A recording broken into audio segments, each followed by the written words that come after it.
Dios le bendiga, amigos y hermanos. Qué gozo, qué privilegio poder contar con ustedes en esta hora, al inicio nueva vez de nuestro programa Más cerca estoy. El Señor cada día nos dice esa gran verdad, esa gran promesa. Más cerca estoy de ti. No importa la circunstancia por la que estés pasando, no importa el momento que te haya tocado atravesar, no importa la situación que veas a tu alrededor, yo estoy más cerca de ti, hijo mío. Más cerca estoy, nos dice el Señor. Y nosotros creemos también que estamos más cerca del retorno de nuestro Señor Jesucristo. Hoy tendremos un programa sumamente interesante. Estaremos estudiando el tema reconciliación en el tiempo del fin. Veremos que hay una profecía para esa reconciliación en el tiempo del fin. A lo largo de la Escritura veremos el papel preponderante que como pueblo de Dios y en forma individual cada uno tiene que jugar en ese sentido. Vamos a orar en estos momentos en el nombre del Señor. Padre Santo que estás en los cielos, bendito y alabado sea tu nombre para siempre.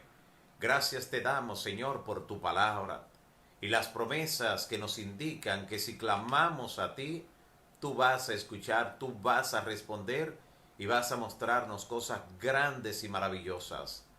Señor, gracias porque en tu palabra nos muestras que donde nosotros no vemos ni siquiera una salida, tú tienes más de 1000 a la vez. Perdona nuestros pecados, la falta de fe que puede asaltarnos en un determinado momento. Y que tu bendición en esta hora llegue a cada una de estas personas por las que estamos orando. Y cada persona que ahora mismo se ha conectado, se está conectando para el estudio de esta hora. Escucha también las peticiones que en estos momentos cada amigo, cada hermano, donde está, te está elevando, Señor, en línea directa. Conforme a su fe, manifiéstate en su vida.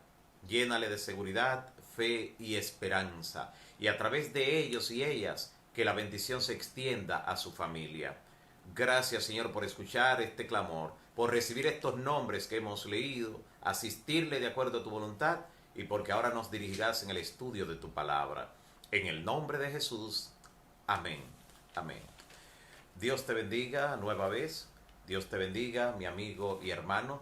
Luego de esta oración intercesora, quiero que iniciemos este estudio interesante de la palabra de Dios, reconciliados en el tiempo del fin.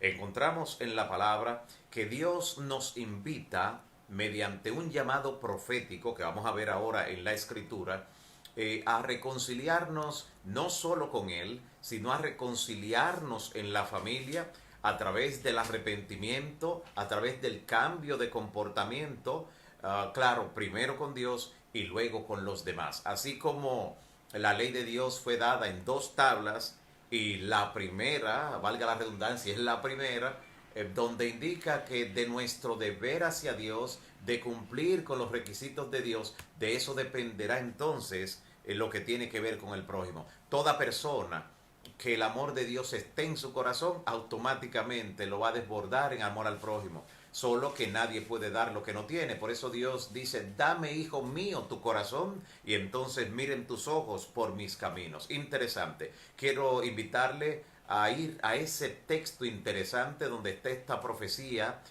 puntual con relación a la reconciliación en el tiempo del fin. De paso, esta reconciliación debe ocurrir antes de que concluya la gracia, antes de entrar en el tiempo de angustia, angustia que será para el mundo, no para los hijos e hijas de Dios. Pero antes los hijos de Dios tendrán un examen en su mente y corazón, querrán saber si todos sus pecados han sido perdonados y esta reconciliación que vamos a ver ahora en la palabra es la que nos ayudará a tener paz y seguridad en esos momentos finales de la historia. Vaya conmigo al libro de Malaquías. Malaquías en el capítulo 4 es el último capítulo y el último libro. El último libro y el último capítulo del Antiguo Testamento. Es el que enlaza, es el que conecta la revelación del Antiguo Testamento con la del Nuevo. Justo antes del Evangelio según Mateo, encontramos este capítulo del libro de Malaquías. Malaquías capítulo 4, versículo 3 de manera especial. Pero vamos a ver lo que en el versículo 5 nos dice de manera directa para ir de lleno a la promesa. Dice, voy a enviarles al profeta Elías. Atención, voy a enviarles al profeta Elías antes que llegue el día del Señor, día grande y terrible. Claro, será grande, espectacular para los que le esperan y terrible para los que no le esperan, los que no estén preparados. Dice además, refiriéndose a ese Elías, dice, él hará que los padres se reconcilien con sus hijos y los hijos con sus padres, y así no vendré a herir la tierra con destrucción total. Note lo interesante, no solo dice que el Señor enviará al profeta Elías antes de que venga el día grande y terrible de Jehová, antes de la segunda venida de Cristo, sino que nos indica que ese profeta en su encomienda hará volver el corazón de los padres a los hijos, o sea que se reconcilien padres con hijos, hijos con padres. Recuerde que en el contexto del fin, algo que anticipa Jesús y también lo hacen los apóstoles, es que justamente en esta parte final de la historia, en aquellos que no temen a Dios en su corazón, no habría padres para hijos ni hijos para padres, y en una sociedad donde normalmente las cosas se contagian tan fácil, muchos de los hogares incluso donde se clama al Señor, donde se invoca al Señor, no han estado exentos de este virus, que es un virus letal también, que tiene que ver con los problemas, con las divisiones, con el distanciamiento entre padres e hijos, hijos y padres. Y el Señor está diciendo que la misión del Elías, que hará que padres se reconcilien con hijos, hijos con padres, es lo que va a evitar que Él venga y destruya toda la tierra. Lo que va a permitir que Dios venga a buscar un pueblo, que venga a buscar a un grupo especial, es que previamente se dé esta condición: reconciliación de padres con hijos y de hijos con padres. Léalo una y otra vez. Note que eso es lo que nos está diciendo el libro del profeta Malaquías, capítulo 4, en el versículo 5. ¿En qué contexto interesante? Lo primero que tenemos que definir: cómo Elías habrá de venir. Y es interesante que la Biblia presenta, antes de ir efectivamente a lo de la reconciliación, en la Biblia nos presenta la presencia, valga la redundancia, de más de un Elías. Cuando Cristo vino a este mundo, ya Elías, el profeta, el que vivió en el tiempo del rey Acab, el que desafió a los falsos profetas, aquel que clamó a Dios en el monte Carmelo y de Dios descendió fuego para demostrar quién era el verdadero Dios. Cuando Cristo vino, ya ese Elías estaba en la historia. Y Jesús de paso habló, se refirió a ese Elías, como vamos a ver, como un personaje histórico, real, como lo fue. Pero el Señor Jesús recibió de los discípulos una pregunta con relación a Juan el Bautista. Y entre la respuesta que el Señor Jesús le da, le dijo: y si quieren recibirlo, Él es el Elías que habría de venir. Así que Juan el Bautista fue el segundo Elías. Pero más adelante en los evangelios podemos encontrar que el Señor Jesús otra vez dice: Elías realmente vino y también ha de venir. O sea, note que Elías tiene tres dimensiones. El Elías que estaba presente en los días de Cristo, Juan el Bautista, el Elías de la antigüedad, el primero, el real, el literal, y un Elías para el tiempo del fin, que es al que se define y se representa aquí en Malaquías, capítulo 4, en el versículo 5. Y note qué interesante, el primer Elías fue una persona, el segundo también fue una persona, y claro, era simbólico en el sentido de que no se llamaba Elías, se llamaba Juan el Bautista, pero tenía unos elementos que lo conectaban con el primer Elías, la misión que vino a desempeñar, a defender la verdad en un tiempo de apostasía generalizada, a llamar al pueblo al arrepentimiento. Pero no solo eso, recuerde quién fue la enemiga número uno de Elías: la reina Jezabel. Así que el principal enemigo de Elías fue esa mujer, Jezabel, una reina. Y le pregunto, ¿y quién fue el principal enemigo del segundo Elías, de Juan el Bautista? Una mujer, una reina llamada Herodías. Note también que el rey Acab, que era el rey en los días de Elías, el que tenía como esposa a Jezabel, el rey Acab oía de buena gana dice la palabra, a Elías, al profeta. Él lo escuchaba, pero de repente salía o daba la orden de que lo persiguieran, no por él, sino por influencia de su mujer, de la reina Jezabel. De igual manera dice la palabra que el rey Herodes, escuchaba también de buena gana al segundo Elías, a Juan el Bautista. Le gustaba escuchar el mensaje de arrepentimiento de él, pero por culpa de esa mujer, de Herodías, de una reina, pues fue que este hombre, Juan el Bautista, fue encarcelado.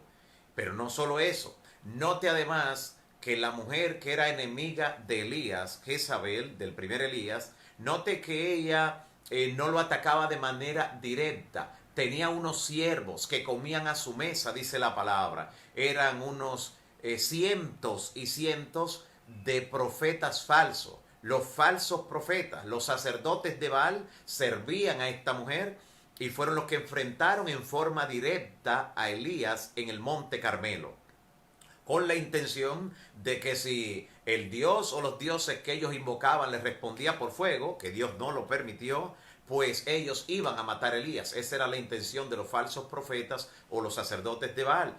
Pero ¿qué sucede con relación al segundo Elías, a Juan el Bautista, cuya enemiga, otra reina, también esposa de un rey, pues de repente ella utiliza un medio también para mandar a quitar la cabeza a Juan el Bautista, al segundo Elías, para mandar a matarlo, y fue a su hija. Eso es interesante porque ya en el libro del Apocalipsis, cuando va a hablar del tercer Elías, que como vamos a ver es el pueblo remanente de Dios en el tiempo del fin, el tercer Elías, vamos a ver que también hay una mujer que se siente reina, y también se le describe como Jezabel y como Herodías, como una ramera, también se le describe. Y hay no un rey, sino los reyes de la tierra que están unidos con ella. Y entonces va a describir que hay falso profeta, como en el primer Elías, pero que también esa mujer tiene hijas, las hijas de la ramera. Así que de manera interesante, el tercer Elías se va a conectar con el primero, mediante los falsos profetas que se le oponen, pero también con el segundo Elías, Juan el Bautista, porque las hijas de las rameras son las que finalmente van a pedir la cabeza, van a dictar un decreto de muerte contra el pueblo de Dios. Así que mire cuánta analogía, qué paralelismo extraordinario entre el primer Elías que vivió en la antigüedad, el segundo Elías que fue Juan el Bautista y el tercer Elías que Dios envía en el tiempo del fin, su pueblo remanente, el pueblo que guarda los mandamientos de Dios y tiene la fe de Jesús. Este pueblo de Dios es el que tiene la encomienda de provocar que se reconcilien padres con hijos e hijos con padres antes de que venga el día grande de Jehová. Debe haber esa reconciliación, debe mediar ese perdón, independientemente de cuántas y cuáles cosas hayan ocurrido. Recuerda que en el quinto mandamiento, Dios ni siquiera nos dice que amemos a padre y madre. No nos dice eso, nos dice que lo honremos. O sea, le demos el lugar que corresponde. ¿Por qué no nos dice que le amemos? Sabemos que hay circunstancias donde hijos incluso han sido maltratados. Ha habido varios tipos de abusos y Dios, conociendo todas estas circunstancias y cierta manera en que iban a nacer ciertos hijos alejados de padre por circunstancias, Dios ni siquiera dice eso. Dios ni siquiera dice que ámalo, sino que nos está diciendo honra a tu padre y a tu madre, o sea, dale el lugar. Y en ese sentido, el camino entonces para el que teme a Jehová y obedece su palabra, el camino debe estar allanado para buscar la reconciliación, no exigir que debe él, el padre o la madre, dar el primer paso, sino nosotros como hijos, que siempre tendremos alguna deuda con nuestros padres, aunque no parezca, y Dios ha utilizado ese medio extraordinario para llamarnos a nosotros entonces a esa reconciliación, a ese perdón que debe existir antes de que concluya la gracia, no sea que el Señor venga entonces y hiera con maldición, dice la palabra. Así que note cómo la Biblia enfatiza, esto es antes que venga el día de Jehová. Ahora, ¿cómo reconcilió el primer Elías? Porque vamos a ver qué ocurrió en el primer Elías, en el segundo Elías, y debe ocurrir ahora con el tercer Elías, con el Elías escatológico, el Elías del tiempo del fin. ¿Cómo reconcilió el primer Elías a las familias? cómo lo hizo también el segundo Elías, Juan el Bautista, cómo lo hizo y cómo debemos nosotros hacerlo hoy en virtud de los métodos y los medios que ellos utilizaron. Bueno, al alcance de todos está el hacer la reconciliación, pero hay elementos donde a veces la persona intentando hacerlo bien resulta que complica más la situación. Y es por eso que aunque la reconciliación está al alcance de todos, debemos seguir los pasos que vamos a enumerar y que vamos a mencionar. Por ejemplo, el primer Elías, lo primero que hizo fue profetizar acerca de lo que iba a ocurrir en el mundo para que la gente estuviera percibida y en virtud de eso, pues hacer una preparación antes de que se manifestara la ira del Señor. Encontramos que él provocó reconciliación con los padres, con los hijos, porque la reina Jezabel había provocado una apostasía en el pueblo que había afectado las familias, los hogares, los matrimonios. Lo había hecho de manera especial por una razón. Los había hecho porque en la religión de Baal, que era la que promovía Jezabel, se ejercía la prostitución libre y abierta. Así que eso había afectado los matrimonios, estaba afectando los hogares, todo lo que tenía que ver con el aspecto familiar. Cuando Elías llama a servir al verdadero Dios, entonces él los confronta. Escogeos hoy a quién sirváis. A los Baales, donde está toda esa prostitución, toda esa depravación, todo lo que afecta a la familia, el hogar, a los hijos que quedan luego desamparados con el efecto de las separaciones y todo eso, o sirvan a Jehová, el cual une las familias y da salvación también a las familias. Así que de esta forma llamó el primer Elías, llamó de manera especial a una reconciliación y los llamó también para que los padres se tornaran a los hijos y los hijos a los padres. Dios perdona de manera especial cuando el ser humano también ha perdonado. En la oración modelo Jesús nos enseñó a decir, perdona nuestros pecados como también nosotros perdonamos a los que nos ofenden. Y note entonces cómo los sentimientos con frecuencia traicionan en ese sentido. Hay personas que perdonan más fácil o perdonaría más fácil a un compañero de trabajo, a un compañero de estudio, que a un familiar, a alguien que está en la casa. Y esto llega en un momento especial, donde estamos mayormente en familia, donde estamos ahora mismo con un distanciamiento social de las demás personas, pero nos encontramos cara a cara, de frente con la familia, todos los días en diferentes horarios, y es un buen momento para nosotros echar por el suelo el orgullo, la soberbia y cualquier otro tipo de situación que nos esté provocando un alejamiento con los padres o con los hijos. Porque es tiempo de que, como el Elías del tiempo del fin, valga la redundancia, pues retornemos los corazones de los padres a los hijos y los hijos a los padres, que haya reconciliación necesariamente. Y es posible que tú estés preguntándote, bueno, pero ¿y si no me funciona? Y si doy mi paso, doy el primer paso y mi padre o el hijo no responde positivamente, no importa. Tú habrás cumplido con la parte que te toca y no le exijas a la persona que debe perdonarte, que debe asegurarte el perdón, no le exijas que lo manifieste inmediatamente. Si la persona se queda en silencio, el Espíritu Santo está trabajando en ese corazón. No quieras una respuesta inmediata.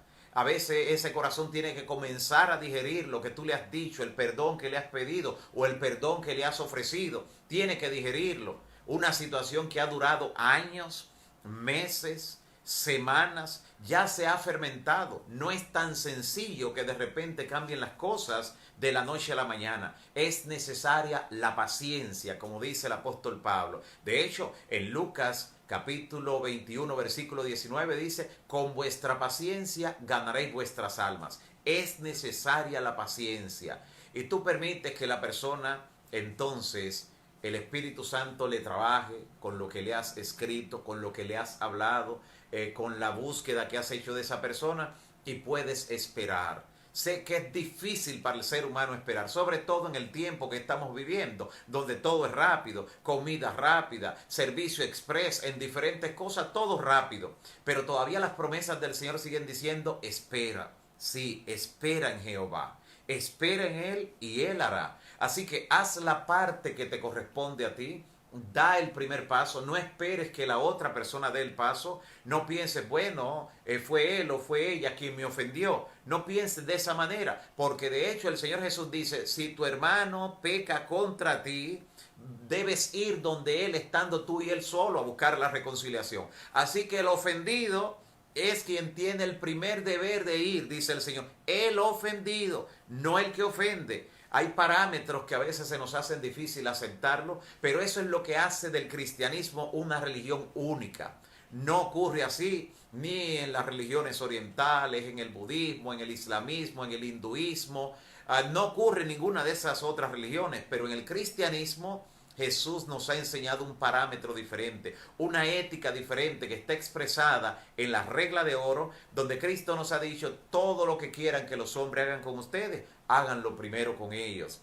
Jesús dice que así entonces seremos hijos e hijas de nuestro Padre que está en los cielos. Así encontramos entonces la reconciliación que hubo en los días de Elías, donde incluso vemos de manera especial que Elías fue enviado a una familia disfuncional. Disfuncional no porque habían ocurrido situaciones que llevaron a un divorcio, era disfuncional porque faltaba el padre, era una viuda, la viuda de Sarepta. Allí fue enviado el profeta Elías, lo que nos dice que Dios está pendiente, está al tanto de las necesidades y las situaciones que hay en las familias disfuncionales también. Y Dios le visita también, y Dios le restaura y hace grandes milagros en familias disfuncionales, donde humanamente hablando se nos haría difícil aceptar que de allí pueda salir algo bueno, que de allí pueda resultar algo que glorifique al Señor. Pues es un buen ejemplo de cómo el Señor a través del profeta Elías asistió a la familia, restauró hogares, y donde había en un determinado momento la enfermedad, donde en un momento golpeó incluso la muerte, Dios realizó un gran milagro para glorificar su nombre en los días del primer Elías, que desempeñó ese papel de restaurar padres con hijos, hijos con padres, hijos con sus madres, madres con sus hijos. Y es el plan que Dios quiere realizar hoy. Es un plan que Dios quiere definitivamente que se cumpla en nuestras familias antes que venga el día grande de Jehová. No sea, dice él, que hiera la tierra con maldición. Es importante cumplir con esa parte. El mandamiento número 5 de la ley al que hemos hecho referencia en un par de ocasiones tiene una promesa consigo. Es el primer mandamiento con promesa, donde dice, honra a tu padre y a tu madre para que tus días se alarguen en la tierra que Jehová tu Dios te da. No está hablando de la tierra de ahora, es cierto. Muchas veces vemos que la bendición comienza desde aquí y vemos cómo Dios le prolonga la vida, le da salud, le da prosperidad a aquellos hijos que son obedientes con los padres, que honran a sus padres. Pero entonces cuando Él está hablando, le está hablando de la tierra prometida, donde estaremos con el Señor, como dice el Salmo 23, por largos días o por la eternidad. Es un requisito, tiene una promesa, pero toda promesa es condicional. Debe haber reconciliación de padres con hijos, de hijos con padres, madres con sus hijas, hijas con sus madres. Y cuando tú entiendas, si estás en una situación muy particular, que debes hacer algo, pero sientes que es difícil dar ese primer paso, quisieras ayuda, te invitamos a que puedas comunicarte con nosotros. Te invitamos porque te daremos las herramientas particulares de ese caso. Claro, no todos los casos son iguales, y por eso las herramientas de las que te dotaremos serán particularmente específicas. En el caso particular hay ocasiones donde se necesita la mediación de alguien neutral, de alguien que se considere una autoridad en el plano espiritual. Todo eso se puede realizar, pero no podemos darle larga a esta situación. Entre las reflexiones que Dios quiere que tengamos serias antes que llegue el día final está justamente ese perdón que debe mediar. Hay muchas personas que se han enfermado, han somatizado la situación, el conflicto que tienen con los hijos, que tienen con los padres o con cualquier otro miembro de la familia, porque se dan muchas desavenencias y ocurre que en ningún otro lugar, en ningún otro espacio y contexto se presta para que hayan heridas tan profundas. ¿Sabe por qué? Porque en familia nos conocemos muy bien y sabemos dónde punzar para detonar a la otra persona, dónde darle para que le duela. Hay personas que así a veces lo dicen premeditadamente: tú vas a ver lo que voy a hacer ahora, yo sé que esto sí le va a doler, esto lo va a sacar de sus cabales.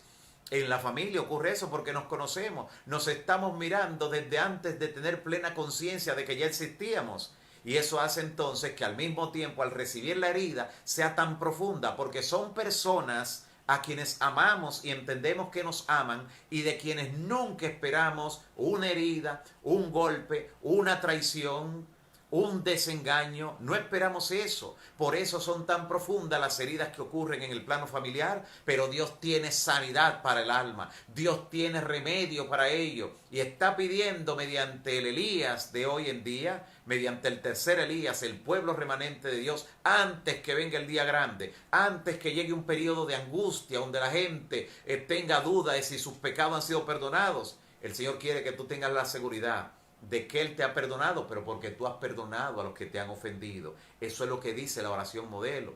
El Señor va a perdonar a los que han perdonado. Perdónanos como también nosotros perdonamos a los que nos ofenden. Pero hay algunos detalles interesantes que encontramos, aparte de esa reconciliación que hizo Elías. También vemos cómo en un momento de mucha necesidad Dios le hizo esa provisión especial a esa mujer, y lo que tiene que ver con el altar que Elías restauró. El altar que Elías restauró allí estaba deshecho, estaba arruinado el altar de Jehová.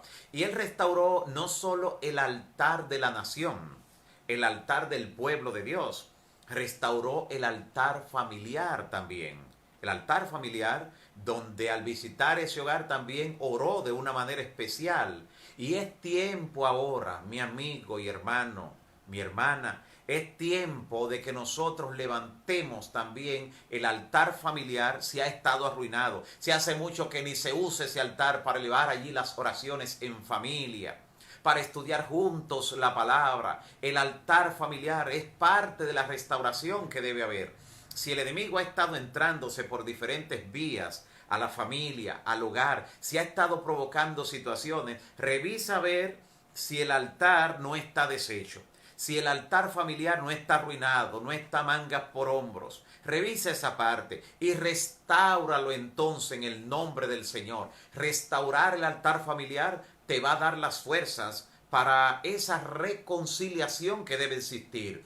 Dios te va a dar discernimiento. Esto es un asunto espiritual. Es posible que si alguien no teme de Dios, si alguien no tiene en su haber la intención de ser salvo o salva, no le va a prestar atención a reconciliarse con ningún miembro de su familia que esté distanciado, que haya habido herida. No lo va a hacer. Pero toda persona que en su agenda de vida ha escrito que un día estará en la patria celestial, le va a prestar atención a esto, a reconciliarse antes que venga el día grande de Jehová, no sea que Jehová venga y lo hiera con maldición, como dice la palabra. Así que necesitamos esa reconciliación ahora, y como es un asunto espiritual, se necesita tener base espiritual. Se necesita que en el hogar se reprenda al enemigo cada día. Al junto orar, estudiar la palabra. Y es más fácil con quien tú estudias la palabra y oras que tú le puedas dar un abrazo, que tú te puedas acercar para hablar ya en un plano diferente. Es un plano de acercamiento.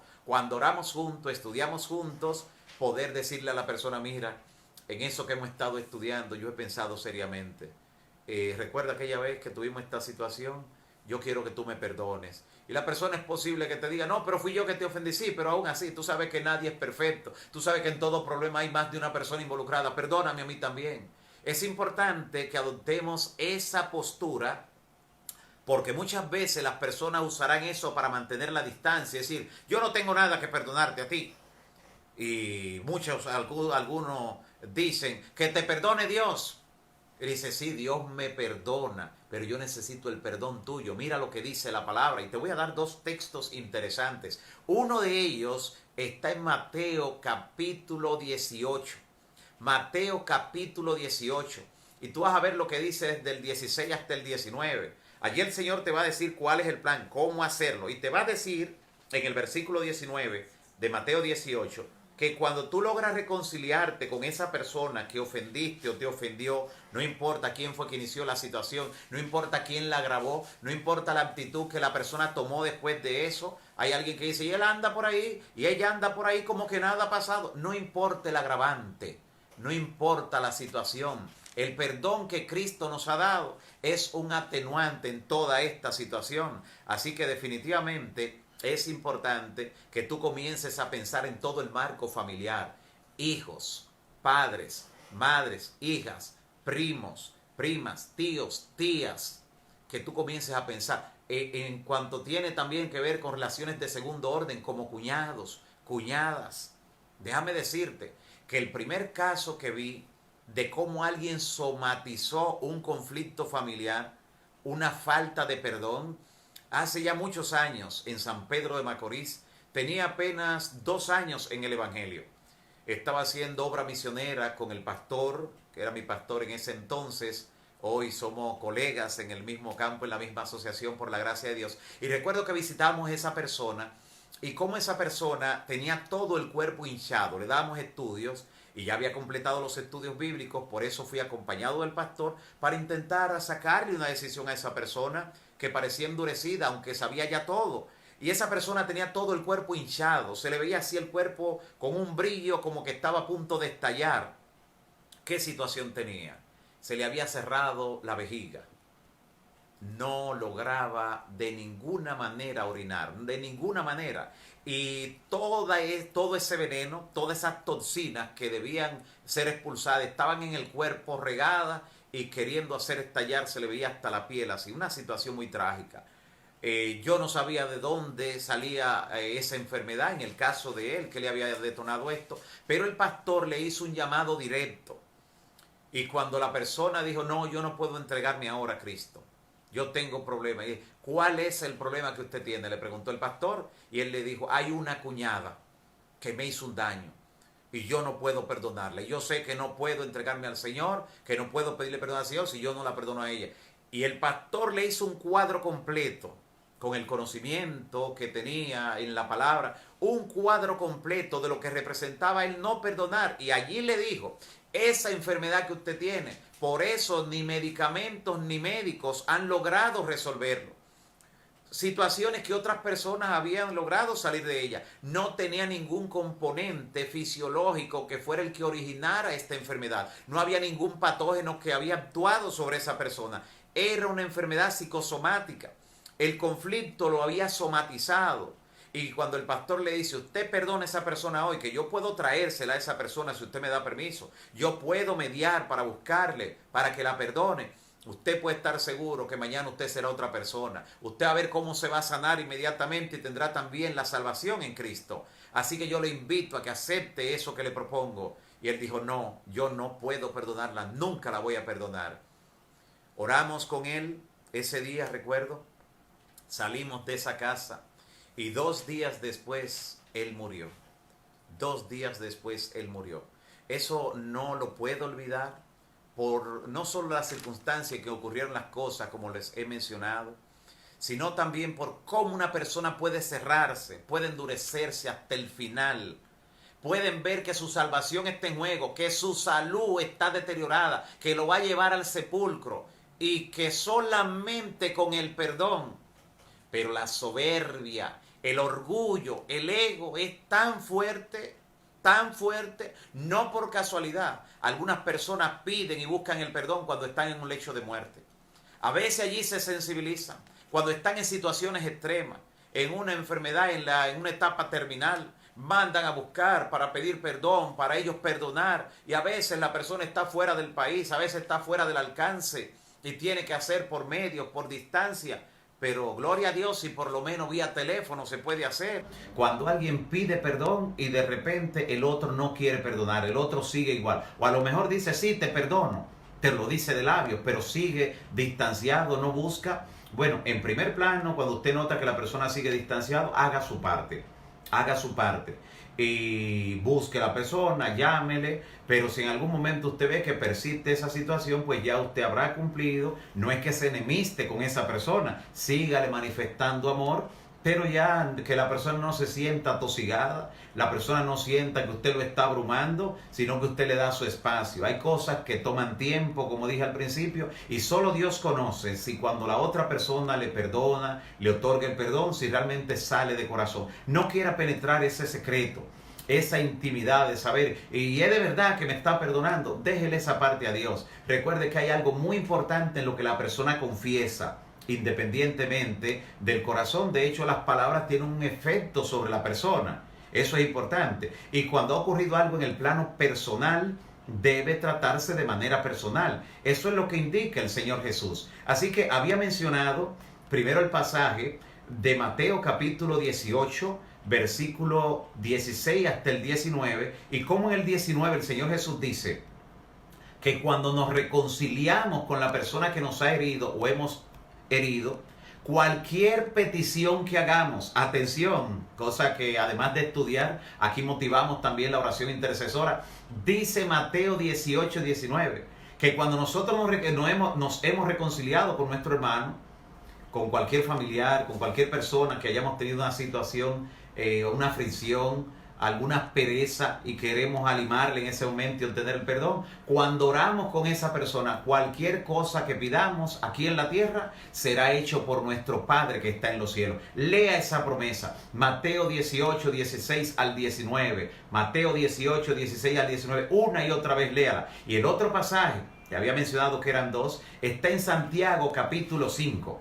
Santiago capítulo 5, y lea entonces desde el versículo 14 hasta donde termina el capítulo, porque le va a decir por qué usted tiene que pedir perdón a la persona, por qué debe incluso confesar. Si usted le faltó a esa persona, usted debe confesar esa falta, y cuando se confiesen unos a otros, dice que no solo serán perdonados, serán sanados, serán sanados. ¿Por qué dice el Señor a través de Santiago que serán sanados? Serán sanados porque hay enfermedades, como hemos descrito, que comenzaron en la mente, pero se han somatizado.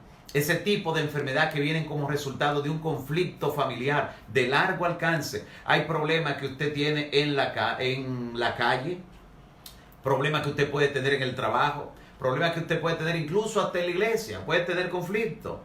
Sin embargo, si en la casa, si en el hogar usted tiene paz, si en la familia usted está en paz, esos problemas que usted tiene fuera de la casa, usted hasta lo olvida momentáneamente cuando esté en el círculo familiar. Pero cuando usted tiene conflictos en la familia, cuando hay heridas, cuando hay situaciones, hay traumas, hay situaciones insolubles, hay situaciones que usted no se ha dedicado a resolverlas y no están resueltas, cuando hay situaciones pendientes con otra persona a nivel de la familia, conflictos, ese problema usted lo cargará donde quiera que vaya, al trabajo, a donde estudia, a posiblemente hasta la misma iglesia. Eso estará en su mente y eso puede perturbarle en un determinado momento, que usted puede en las calles hasta confrontar un accidente en un determinado momento. Situaciones que en un instante pueden nublarle hasta la percepción normal. Situaciones que le van a estar sacando continuamente de la realidad, porque nadie vive en paz mientras tiene un conflicto familiar, una situación en familia, cuando hay perdón que no se ha dado, que no se ha ofrecido, que no se ha recibido. Y por eso dice, he aquí que yo envío al profeta Elías antes que venga el día grande de Jehová. Antes que venga el día grande de Jehová, yo lo envío para que haga reconciliar los padres con los hijos y los hijos con los padres. Esto como una representación de todas las relaciones familiares. Antes que venga el día grande de Jehová, no sea, si no se da la reconciliación, que yo venga y los hiera con maldición.